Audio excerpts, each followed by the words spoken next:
Joining me now on the Daily Ledger Page 5 beat from our bureau in Washington, D.C., president of the Market Institute, Charlie Sauer. Charlie, this 99-year lease ran out in 1997, and so this is the compromise that Hong Kong has to deal with right now. Some autonomy, some capitalist society, some civil liberties. In reality, something like this, the conflict like this, was inevitable as China continues to expand its spheres of influence. Yeah, I mean, this is an interesting situation. I mean, realistically what we have, and we have to put it in context, we have millennials that are standing up and fighting for freedom. That is kind of the generation of people over there that is standing up and fighting against mainland China.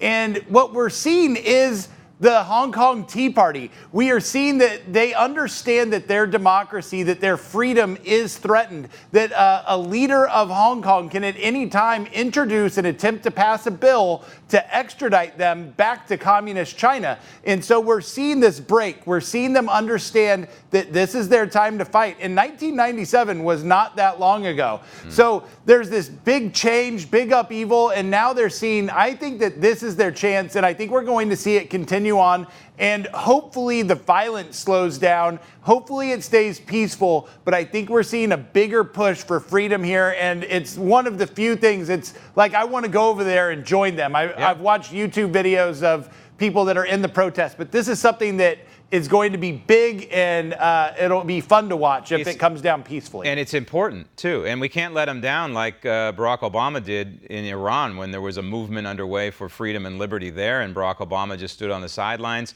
I think the United States has to be open and very vocal in supporting what's going on in this move for liberty in Hong Kong, just like we want to support what's going on in Taiwan. Now, locally here, your organization, the Market Institute, you've got an ad, I guess it's a PSA, running in certain markets right now. I want you to tell me where, but first I want to play the ad. It has to do with so-called price fixing, which is something that should be foreign, a foreign concept to people in a free market society, yet they're tossing it around in Congress right now as a healthcare fix. Roll tape. We all know that healthcare works best when you and your doctor make decisions. But a bill in Congress would give more control to government bureaucrats and insurance companies. They're doing it in the name of a real problem, surprise medical bills. Their solution includes price fixing and looks more like Medicare for all. That's a prescription for fewer doctors, longer wait times, and less access to care. Call Congress. Don't let government and insurance companies stand between you and your doctor. Price fixing is not the answer. Paid for by the Market Institute. Now, I know why you're running this, Charlie. Where are you running it?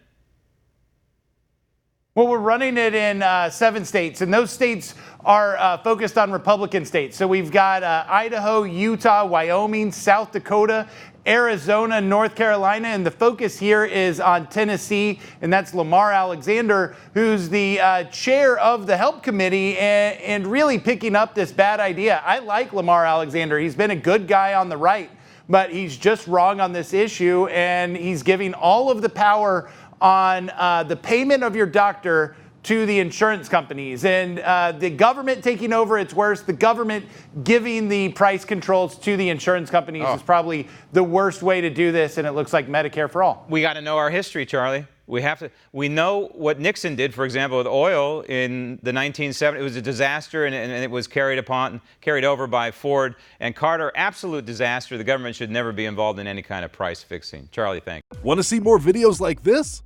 Click on the link below and subscribe to One American News on YouTube. And call your cable provider and kindly demand that One American News is added to your lineup. Call and subscribe today.